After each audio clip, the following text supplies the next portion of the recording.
Assalamualaikum warahmatullahi wabarakatuh. Saya Dwi Artika Romsari dari PGSD 5B. Ingin menjelaskan tentang evaluasi pembelajaran. Yang pertama itu adalah tes.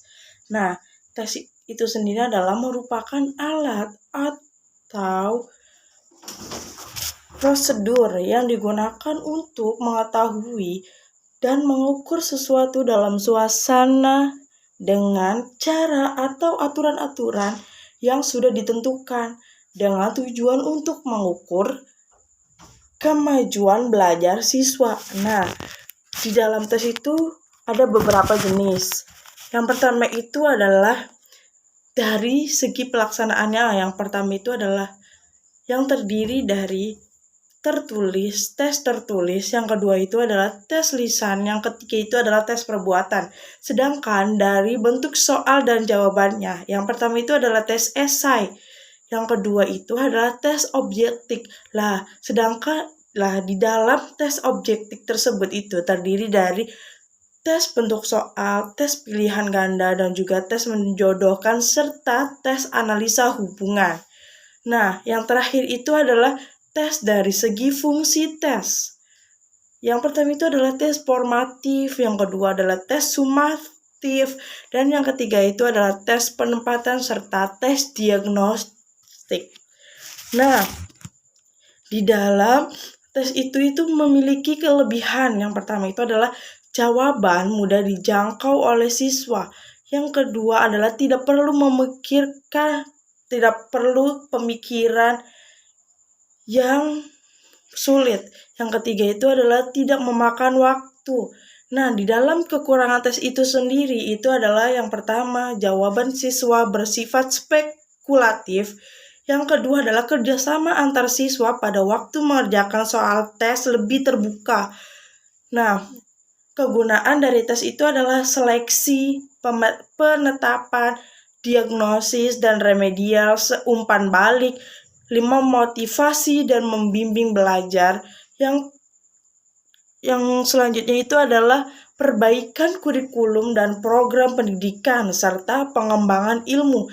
Nah, etika tes yang terdiri dalam tes itu adalah kerahasiaan hasil tes. Yang kedua itu adalah keamanan tes.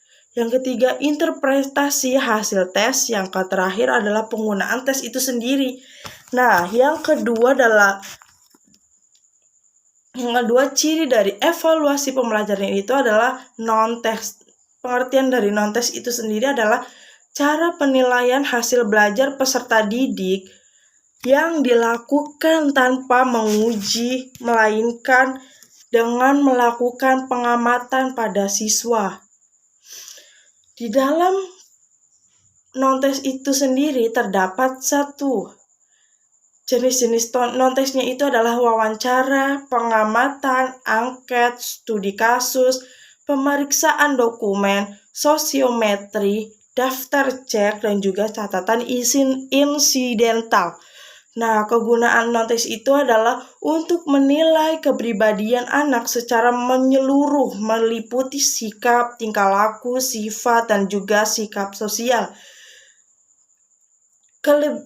Non-tes juga memiliki kelebihan dan kekurangan. Kelebihannya itu adalah mengukur kemampuan siswa secara langsung dengan tugas-tugas real dalam pembelajaran. Yang kedua itu adalah penilaian otentik dengan menilai keterampilan dan pemahaman. Yang ketiga itu adalah guru bisa menilai siswa secara komprehensif, bukan hanya dari aspek kognitif.